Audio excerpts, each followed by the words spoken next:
Mi nombre es Leandro Palma, soy docente de la cátedra y en el marco de los teóricos virtuales, en esta oportunidad vamos a hablar de carcinoma o epitelioma espinocelular.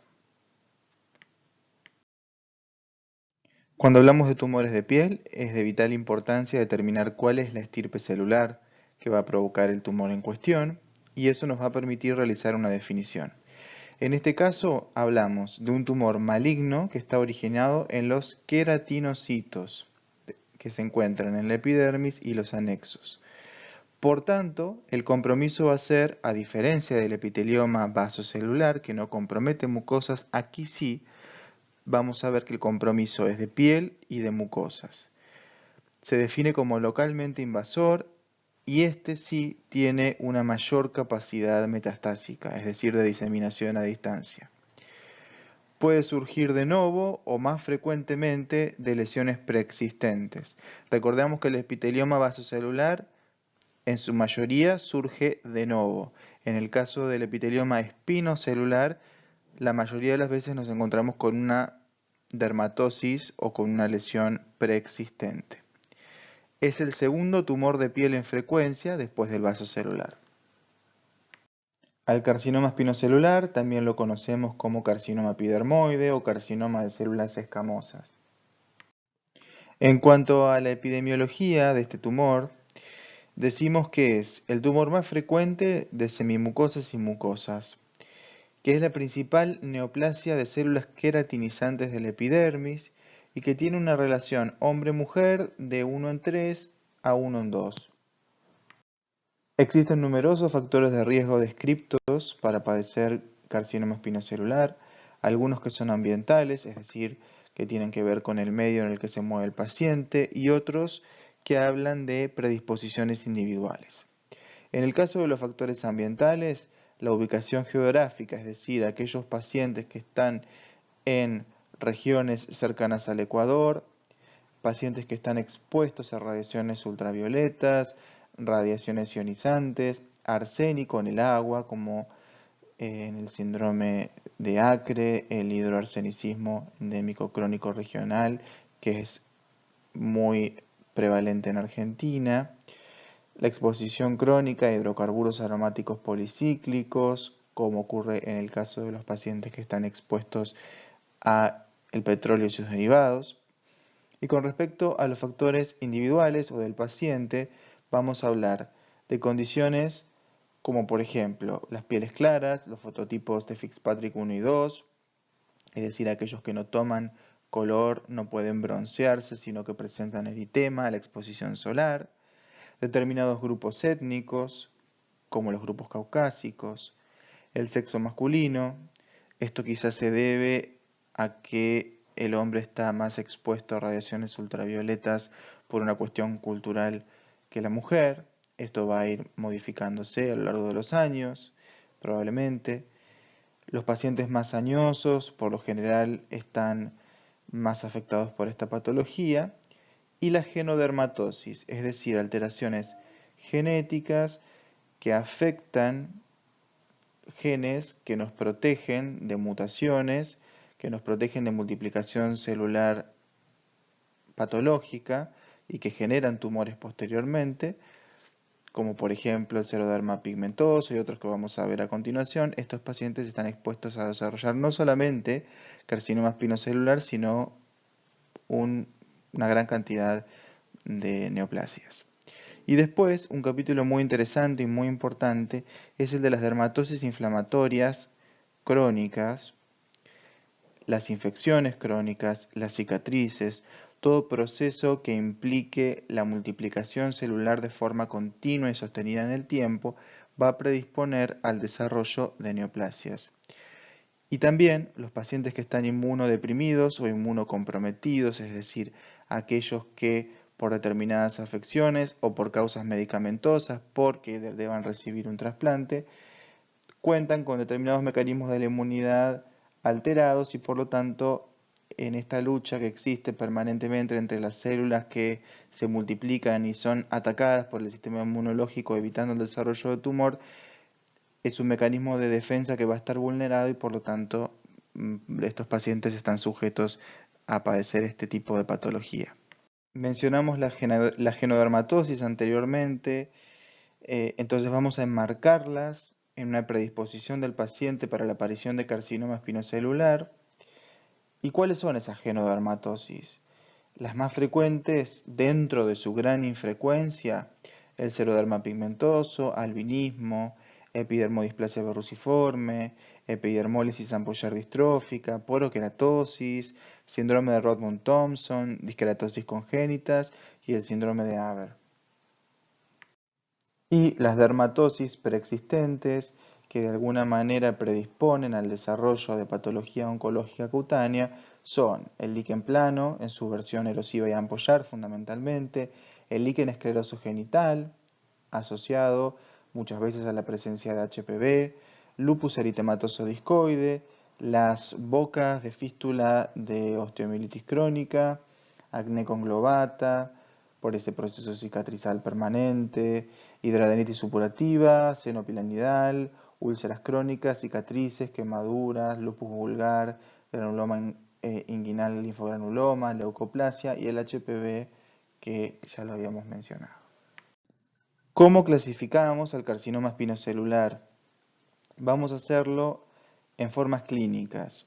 Primero vamos a hablar de aquellos que no son infiltrantes, es decir, las formas in situ, donde nos encontramos con la queratosis actínica con atipía transepidérmica, quiere decir afecta todo el espesor de la epidermis, el cuerno cutáneo, la enfermedad de Bowen, eritroplasia de Queyrat y papulosis bowenoide. Luego tenemos a los infiltrantes, aquellos que transgreden la membrana basal, y los vamos a dividir en exofíticos y endofíticos. Los exofíticos vamos a tener al queratóxico o cuerno cutáneo, la variedad vegetante, endofíticos, la variedad ulcerosa o ulcerado, exoendofítico, que sería el úlcero vegetante. Y luego tenemos, como siempre, formas especiales en las que marcamos al carcinoma verrugoso y al queratoacantoma. En este esquema lo que vemos es la teoría del efecto que tiene la radiación ultravioleta acumulada en la epidermis. En la primera imagen, de arriba para abajo, nos encontramos con una epidermis normal que es sujeta a la radiación de forma reiterada, crónica, sostenida. Lo que vemos es una mutación de dos genes que nos protegen de la multiplicación irracional de células, como son el gen P53 y el gen RAS. Aquí aparece un clon premaligno. Se desarrolla la queratosis actínica, el proceso continúa y esto se transforma en un carcinoma invasor en tanto que todas las capas de la epidermis son comprometidas por estas células atípicas y finalmente terminan por invadir, por pasar la barrera de la membrana basal para transformarse en un carcinoma invasor.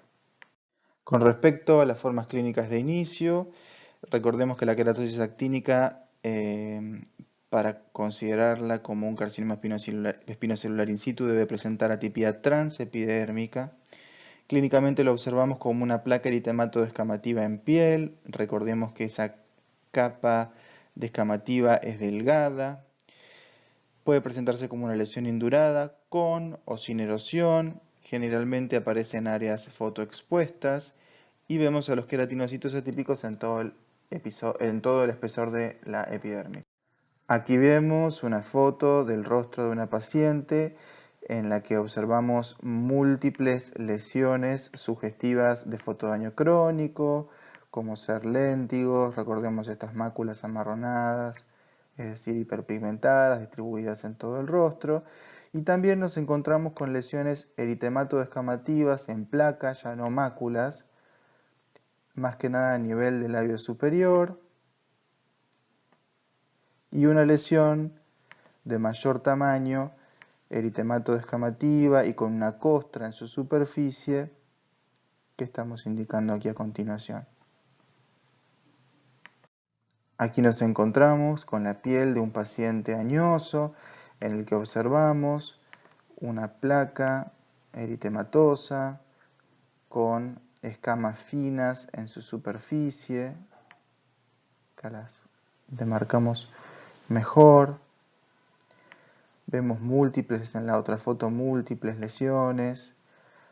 Fíjense que esto está asociado a lo que hablábamos recién, de los léntigos, las arrugas marcadas. Fíjense la presencia también de telangiectasias y una gran placa eritematoescamativa en ala nasal. El cuerno cutáneo es otra de las formas de inicio y se define como una formación córnea en cuya base podemos tener múltiples dermatosis, desde una queratosis actínica, una queratosis seborreica, verrugas vulgares, queratocantoma, la más grave, carcinoma espinocelular de inicio o un infiltrante más grave aún.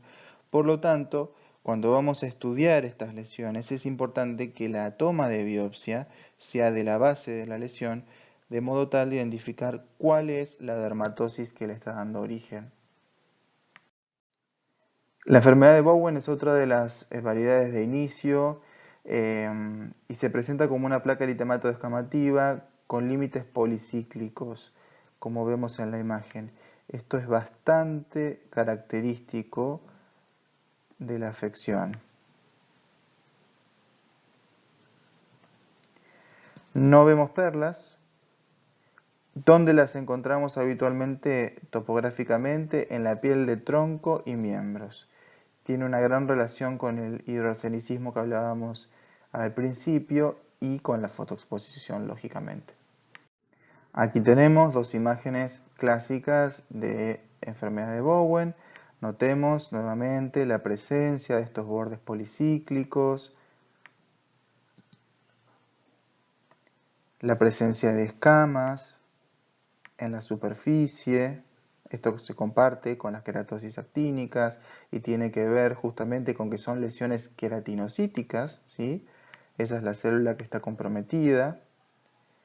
Y observen aquí una erosión de tipo superficial. Ahora, en la otra imagen observamos de forma muy clara la presencia de bordes policíclicos, esta placa eritematosa que llama la atención y en hora 4 o 5 una escama costra un poquito más marcada.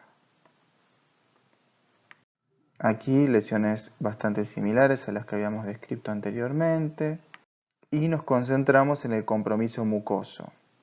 La eritroplasia de Queyrat se manifiesta como una placa única, eritematosa, lisa, brillante, seca, de límites netos que aparece en la mucosa oral o genital. Observemos aquí entonces a nivel de semimucosa la presencia de esta placa eritematosa, brillante, de bordes netos. Esto lo vemos en la primera imagen en genitales femeninos y en genitales masculinos, la imagen del lado. La papulosis bowenoide, en cambio, se presenta como múltiples pápulas pigmentadas que están agrupadas. En este caso la imagen es un poco atípica porque en realidad en vez de ver las lesiones pigmentadas las vemos de tipo blanquecinas. Por lo general se manifiesta en región genitoanal de adultos jóvenes y está asociado con la presencia de HPV en su génesis. Ahora pasamos a las variedades de estado. En ellas nos encontramos en primer lugar con la variedad vegetante, que se presenta como una tumoración exofítica, indurada, friable, de borde blando, es decir, sangra fácilmente al mínimo traumatismo. Recordemos que son lesiones muy vascularizadas. Vemos a nivel de pecho de este paciente esta lesión cupuliforme, exofítica, sobresale de la piel, eritematosa, de sangrado fácil, y esta en cuero cabelludo de mayor tamaño, en el que no solamente encontramos el eritema y esta manifestación exofítica, sino también lesiones costrosas, Por sectores vemos imágenes de tipo fibrinoide que tienen que ver con probablemente un proceso de cicatrización, lesión sostenido de forma crónica. La variedad ulcerada, en la que observamos una solución de continuidad que compromete la membrana basal, indurada, con bordes infiltrados, discretamente sobrelevados, que los palpamos de mayor grosor y de mayor consistencia, y que por lo general es sangrante. La forma úlcero-vegetante combina las dos características de las formas que discutimos anteriormente. Es una tumoración, por eso es vegetante, que tiene bordes sobrelevados, pero en su lecho presenta una ulceración. Luego hablamos de las formas especiales, que son aquellas que quizás no podamos agruparlas en la clasificación más clásica por determinadas características particulares. Primero tenemos el carcinoma verrugoso, que es una variante del carcinoma epidermoide bien diferenciado. Recordemos que las lesiones bien diferenciadas suelen tener mejor pronóstico que las que lo son pobremente, por tanto tiene un bajo grado de malignidad, tiene un compromiso clínico y un comportamiento clínico bastante específico y predecible, el pronóstico suele ser favorable y se asocia en la mayoría de los casos a la presencia de HPV.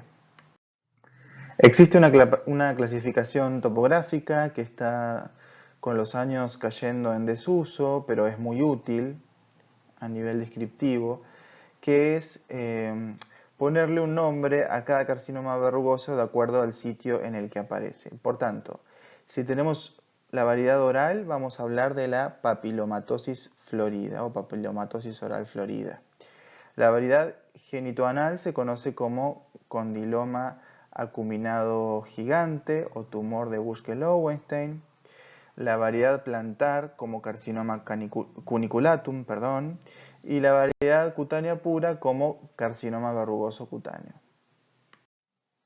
Aquí observamos en este paciente un compromiso de la mucosa oral con esta lesión exofítica blanquecina. Esto se trata de una papilomatosis oral florida.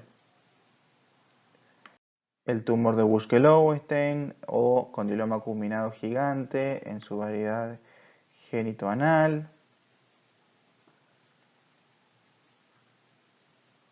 Y la variedad plantar en la que observamos esta lesión de grandes dimensiones, exofítica, evolución crónica, muchas veces en estadios iniciales confundido con una verruga plantar, por tanto toda lesión que crece, que no responde a las terapéuticas habituales con ácidos salicílicos y derivados, es importantísimo realizar un estudio histopatológico para descartar un carcinoma espinocelular. El queratoacantoma es una variedad muy interesante. Es un tumor que se presenta con bordes sobrelevados, tiene una estructura redondeada y tiene un tapón queratósico central. Es como si fuera un volcán. Evoluciona de forma rápida, tiene una tendencia a la autoinvolución, es decir, a desaparecer con el tiempo. Tenemos variedades únicas y variedades múltiples que tienen nombres propios. Se considera como una forma especial de carcinoma espinocelular, diferenciado por tanto de buen pronóstico con tendencia autoinvolutiva, pero no obstante, que exista la tendencia y que exista una determinada estadística en favor de esto, no quiere decir que no pueda provocar diseminaciones a distancia. Recordemos que sigue siendo un carcinoma espinocelular. El estudio histopatológico se hace con una biopsia, preferentemente con una técnica especial, que es en porción de pizza, a fin de evaluar el espesor completo de la lesión y hacer un correcto diagnóstico. Aquí vemos esta lesión que yo les decía que parece un volcán, que tiene estos bordes eritematosos, sobrelevados, y el tapón córneo central, con una gran cantidad de queratina. Entonces, nos queda claro que el diagnóstico del carcinoma espinocelular es clínico e histopatológico. La biopsia la tenemos que realizar siempre. En la histopatología del carcinoma espinocelular nos vamos a encontrar con queratinocitos atípicos que están distribuidos en todo el espesor de la epidermis, con una invasión de los anexos cutáneos y de la dermis, eso es lo que lo diferencia de las queratosis actínicas comunes. Como diagnósticos diferenciales de una lesión que se presente como una placa eritematosa y descamativa, vamos a tener que tener en cuenta la queratosis seborreica, que es una dermatosis benigna con un patrón cerebriforme clásico, y las queratosis actínicas, la enfermedad de Bowen, pueden presentarse de maneras similares y si tenemos mucha duda de diagnóstico vamos a realizar un estudio histopatológico. Vemos aquí entonces otros diagnósticos diferenciales, cuerno cutáneo con verruga vulgar, fíjense que se manifiestan de una forma similar. Y la variedad de carcinoma vasocelular plano superficial puede ser semiológicamente muy similar a la enfermedad de Bowen. El queratoacantoma, con su naturaleza autoinvolutiva, su evolución rápida, puede confundirse con un carcinoma espinocelular vegetante que va a tener mucho más tiempo de evolución. Lógicamente no tiene esa característica de autoinvolución y no suele tener el tapón queratósico central. Aquí realizar un diagnóstico clínico de certeza es extremadamente complejo, por lo tanto es un claro ejemplo de la necesidad del estudio histopatológico. Vemos a la izquierda un carcinoma vasocelular úlcero vegetante y un carcinoma espinocelular a la derecha vegetante. Clínicamente son similares, pero aquí vamos a necesitar la ayuda del patólogo para terminar de definir.